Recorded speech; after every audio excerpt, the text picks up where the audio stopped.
नमस्कार मित्रांनो, आताच्या क्षणाची सर्वात मोठी बातमी समोर येत आहे। चला तर जाणून घेऊया काय आहे आजचा स्पेशल रिपोर्ट। सविस्तर बातमी जाणून घेण्यापूर्वी आपण चॅनलवरती नवीन असाल तर चॅनलला सबस्क्राइब करा आणि बेल आयकॉन प्रेस करायला विसरू नका। विधानसभा निवडणुका काही महिन्यावर आल्या आहेत, त्यामुळे भाजप काँग्रेससह सर्वच राजकीय पक्ष तयारीला लागले आहेत। यातच आता राजकीय महायुती आणि महाविकास आघाडीमध्ये पडद्यामागच्या राजकीय घडामोडींना प्रचंड वेग आले। यातच आता राष्ट्रवादी काँग्रेसचे नेते शरद पवार शनिवारी मुख्यमंत्री एकनाथ शिंदे यांच्या भेटीला गेले। शिंदेच्या वर्षा निवासस्थानी भेट झाली। 15 दिवसाच्या आतच ही या दोघांची दिग्गजांची नेत्यांची दुसऱ्यांदा भेट आहे, त्यामुळे राजकीय वर्तुळात चर्चेला उधाण आलं आहे। एकीकडे राज्यात वातावरण मराठा ओबीसी आरक्षण आणि शेतकरी वर्गाच्या समस्यासह इतर मुद्द्यांवर तापले असतानाच राष्ट्रवादी काँग्रेस शरदचंद्र पवार पक्षाचे सर्वासर्वे शरद पवार यांनी मुख्यमंत्री एकनाथ शिंदे यांची पुन्हा एकदा भेट घेतली। याआधी या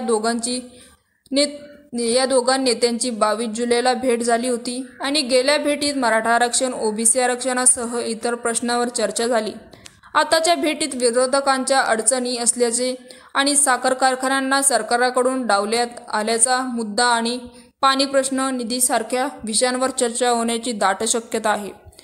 महाराष्ट्रात काही महिन्यापासून मराठ्यांना ओबीसी मधून आरक्षण द्यावं या मागणीसाठी मनोज जरांगे पाटील यांनी मोठं आंदोलन उभारलं।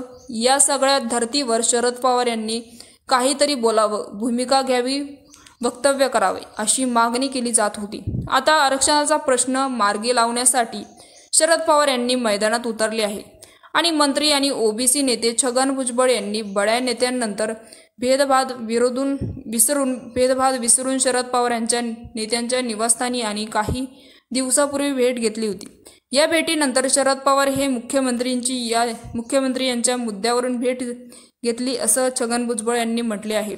तर मित्रांनो, याविषयी आपलं काय मत आहे आम्हाला कमेंट बॉक्सच्या माध्यमातून नक्कीच कळवा आणि चॅनलला अजूनही सबस्क्राइब केलं नसेल तर चॅनलला सबस्क्राइब करा, बेल आयकॉन प्रेस करा, जेणेकरून असेच नवनवीन व्हिडिओ आणि राजकीय घडामोडी सर्वप्रथम तुम्हाला या चॅनलवरती बघायला मिळतील।